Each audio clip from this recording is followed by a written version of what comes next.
kita mendengar Yesus sang tabib, sang penyembuh. Ada 3 rangkaian penyembuhan yang dilakukan oleh Yesus, yaitu kepada hamba dari seorang perwira, kepada ibu dari mertua Petrus, dan kepada orang banyak. Terutama dari yang pertama kita belajar tentang arti iman, tentang arti doa pada taraf penghayatan hidup sehari-hari. Ketika Yesus mau datang untuk menyembuhkan hamba dari perwira itu, luar biasa di sini.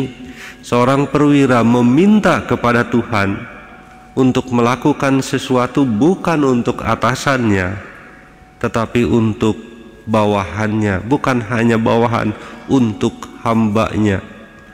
Ini adalah luapan kerahiman, luapan kasih yang dimiliki oleh perwira ini. Dan ketika Yesus mengatakan akan datang, apa yang ia katakan? Saya punya pimpinan, tetapi saya juga punya bawahan. Saya bisa melakukan apapun kepada bawahan-bawahan saya, kepada hamba-hamba saya, tetapi tentu saya tidak akan menyuruh-nyuruh meminta pimpinan saya. Yesus siapa?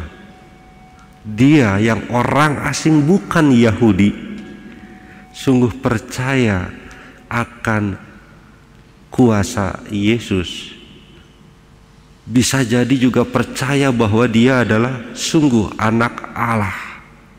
Bagaimana mungkin saya kepada atasan saja tidak berani meminta-minta, menyuruh-nyuruh, lalu saya meminta-minta dan menyuruh-nyuruh kepada Tuhan? Ini iman yang mendalam yang dimiliki perwira ini.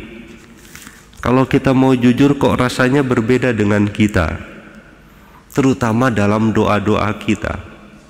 Ketika kita berdoa, kita terutama dalam situasi-situasi sulit hidup harian kita bukannya meminta rahmat supaya bisa menghadapi dan menyelesaikan itu, tetapi kita seolah-olah meminta Tuhan untuk melakukan sesuatu atas masalah yang kita hadapi.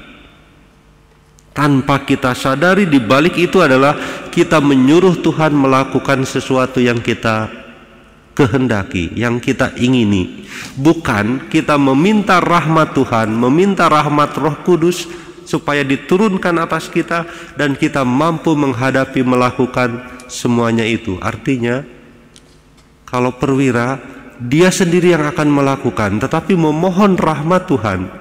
Kita itu meminta Tuhan yang melakukan, dan kita hanya tenang-tenang melihat, berharap mukjizat Tuhan melakukannya sendiri, dan kita meminta kepada Tuhan.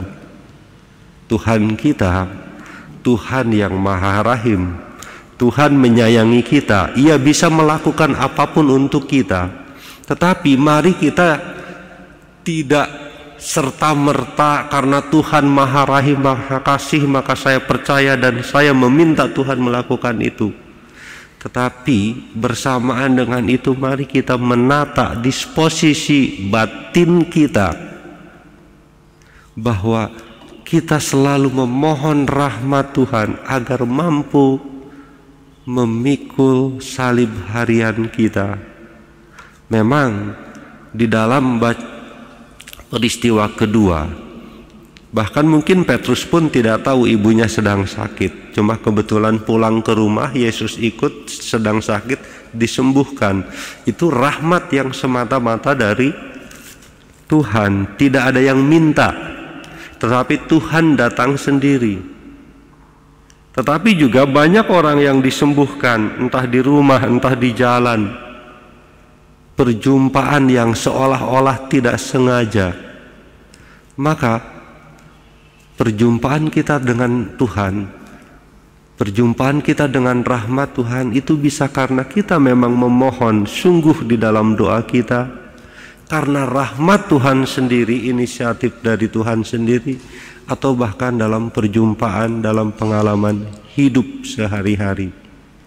Kalau kita sungguh terbuka kepada kehendak Tuhan, memohon rahmat Tuhan, bukan meminta Tuhan melakukan sesuatu, maka percayalah, mukjizat-mukjizat kesembuhan bagi kita, entah fisik tapi terutama rohani dan jiwa, itu terjadi juga di dalam hidup kita.